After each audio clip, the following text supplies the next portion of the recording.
Hey guys, hope everyone had a great week. Today we're going to be starting with Google Stadia Connect, which was the Stadia show on Tuesday where they showed us some new games that players who own Google Stadia will be getting later this year. So they announced 16 new games coming to the streaming service and 5 exclusives. So not a massive amount of exclusives within this show compared to like PlayStation or Xbox will be showing off, which is a bit of a shame, of course, but I mean, it's obviously still great for the people who own Google Stadia. Maybe not something that would encourage you to go buy one, but nevertheless. So to start off, we have Outcasters. So Outcasters is an online top-down shooter, multiplayer type experience. It's by the team at Splash Damage that made Gears Tactics and Brink.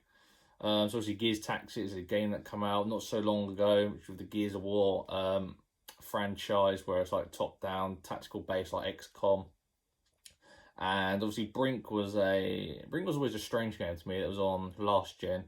That was like a shooter type experience. So I guess to sort of combine the two to make this multiplayer type game, which is cool.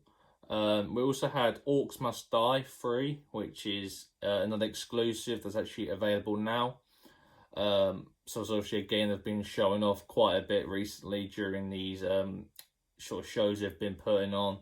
And it's obviously one of their main exclusives, like wave-based and that, and killing orcs. It looks cool. Other studios, they also sort of spoke about what they're bringing. So they've got Harmonix, the team behind Rock Band. So they've got a game that's going to be on Google Stadia exclusive. Uppercut Games have also got a game coming out.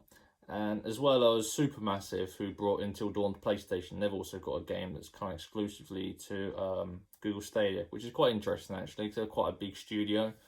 Obviously originally had their game exclusive to PlayStation. So it's quite interesting that they've obviously got a deal with Stadia. So it'll be interesting to see what they can bring over. So moving on to like the third-party titles that are coming. Some of these are already out. Some of these games are coming later this year. And then there's obviously the few here that are coming next year as well. So to start off with, we have Super Bomberman R Online, One Hand Clapping, Dead by Daylight. So Dead by Daylight will feature cross-play with all platforms, and then cross-progression with Nintendo Switch and PC. So obviously the cross-platform's pretty cool, increasing the player base, which is already massive, but you have to play with friends on all different platforms. The cross-progression between Switch and PC only is a strange one to me. I sort of understand the PC, obviously, with Stadia. Sort of a lot of people using their Stadia on computers and that. So maybe there's something linked there. But with the Switch and not consoles is a strange one to me. So I'm not too sure why that's like that. Then we obviously have a PUBG Season 8 coming on the 30th of July. So not a new game, but obviously PUBG was a game they brought out a couple of months ago, and they'll obviously be getting their Season 8 of content on the 30th of July. Next we have Hitman and Hitman 2. So these are the Hitman games that we got on PS4 and Xbox One.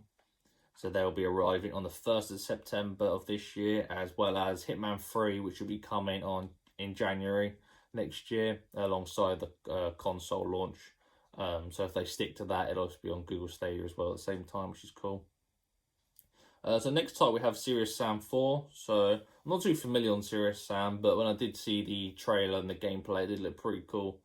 It sort of gave me Dead Island 2 sort of feelings towards the game. It sort of had that bright colours, shooting like monsters and that, and I thought, it looks kind of similar, look cool. Then we also have Sekiro Shadows Die Twice, so that was obviously Game of the Year when it came out. Sort of the team behind Dark Souls, Bloodborne was obviously very popular. So it's great to be seeing these sort of big games hitting Google Stadia. Next we have Outriders, so that's a game I've covered previously on the show. So that's a game coming out later this year, which is like a third-person looter shooter type experience, similar to Destiny, Anthem, that type of game. Then we have WWE 2K Battlegrounds, which is the WWE game for this year. they've obviously skipped the 2K21. So that's actually 18th of September that's coming out. PGA Tour 2K21. So that's the 21st of August. I think it's PGA Tour. Obviously, it's not normally a 2K game, so it's quite interesting to see what sort of take 2K will have on the game. Obviously, they've got the NBA game. Obviously, there's a customization with with your own player, and that's be interesting to see what they do with the golf experience. And then finally, we have Hello Neighbor and Hello Neighbor Hide and Seek, which will be coming 20th of September, and also at Christmas it'll be available for free on Stadia Pro at launch. So that's quite cool if you want to have Stadia Pro. So yeah, my feelings on this show were slightly negative, I'd say. Having only 5 exclusive for your main show, I thought was a bit of a shame, and obviously they're not really like AAA type experiences, so it's not something that you're gonna want to go out and spend money on Google Stadia to go play. They didn't announce any new platforms that Google Stadia will be coming to, which is a shame for someone who owns loads of Apple products. So I won't be able to try that out anytime soon, which is a shame. I mean, some of the games that bringing over are cool. But obviously getting current games. We've obviously got Cyberpunk as well, don't forget, later this year, which will be on Stadia, and also some of the Ubisoft games like Assassin's Creed, Watch Dogs. But yeah, I mean, there's a good selection of games here if you already currently own Stadia. But I don't think it's offering enough to like make you want to go out and buy one instead of like buying a new console, which these new consoles are kind of later this year. And I don't know how big of the player base is on Stadia, but I've seen people playing Destiny and they've been struggling to like match make for certain activities and that. So it all depends really. We'll have to see what they do later this year, if they add any more games to that selection. I presume they will. But yeah, we have to keep a close eye on that and see what they can bring. So moving on, so we have the PS5 DualSense, hands-on. So today we had that with Jeff Keighley, who was the first person outside of PlayStation to get hands-on. It was a slightly tough sort of video to make, because obviously DualSense, your hands on your controller, you got the haptic feedback, adaptive triggers, and then we can't really experience that. So obviously he sort of talked through it. He was playing Astrobot demo, so that was the game that he got to play and use the features with. And he also was saying that when you're using like the adaptive triggers, you can obviously feel like the tension when you're like pulling down on like the springs in game and stuff, which is really cool. And then he was explaining that the haptic feedback, so when he was going into like a sandstorm, you could sort of feel like the particles sort of vibrating the controller. And he was also saying that the actual speaker that's built into the controller itself was just a much louder and clearer. It just gave you that sense of, as you're walking in, it's sort of giving you that sort of stormy sort of noise, which I think is really cool. Obviously slightly different to what the TV would bring out noise. So that's quite interesting to see what they're doing with the controller. You also said the controller was, so you can see on the image, it's obviously slightly bigger than the PS4 DualShock 4. It feels more compact, he said, and just more full inside, so just weightier really. So it probably have that more like Xbox controller feel, where it just feels a bit more expensive. Because obviously one of the DualShocks that we've had throughout the years, they just feel a bit cheap and they're quite easy to break, especially if you play a lot of games on them. So it's quite interesting to see just a much more heavier controller, and it just feels more valuable in your hands really, and just look after it. But I mean, I can't wait to get my hands on that. So yeah, I'm excited to, hopefully November time, we'll be able to try the new console out with a new controller. So moving on, so we had Ghost of Tsushima launch today. So I've got that right here. So I've been playing it, ready for my review on Sunday. So be sure to check that out. So far it's got a 83 on Metacritic and a 9 out of 10 by IGN. So I think 83 on Metacritic is actually pretty harsh. So my first thoughts on the game are, I've quite enjoyed it so far. The world is absolutely beautiful, especially with the HDR and the 4K mixed in with that.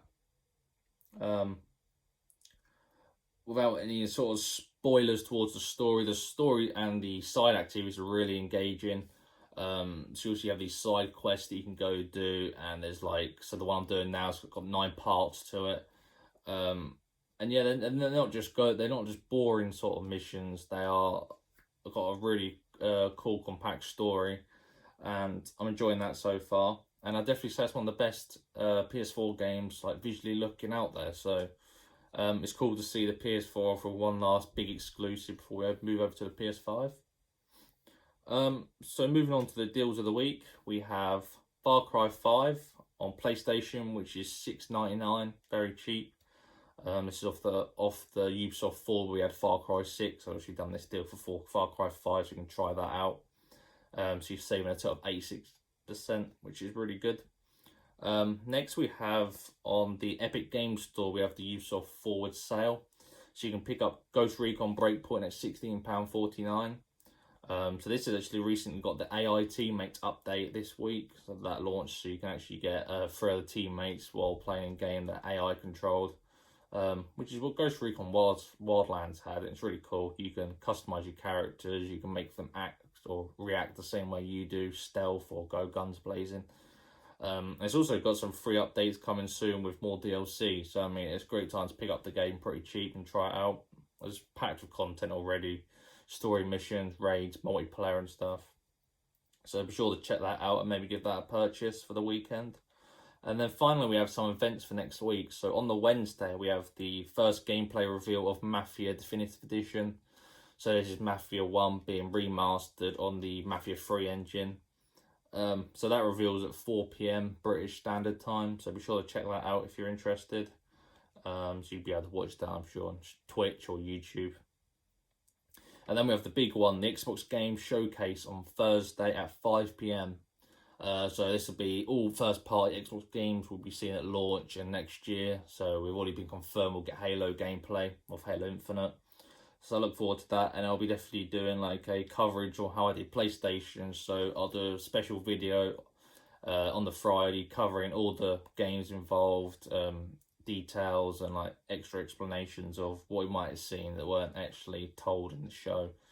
So I look forward to doing that and definitely give that a check out. So that's pretty much it this week. I hope everyone has a great weekend, and I'll see you again next week.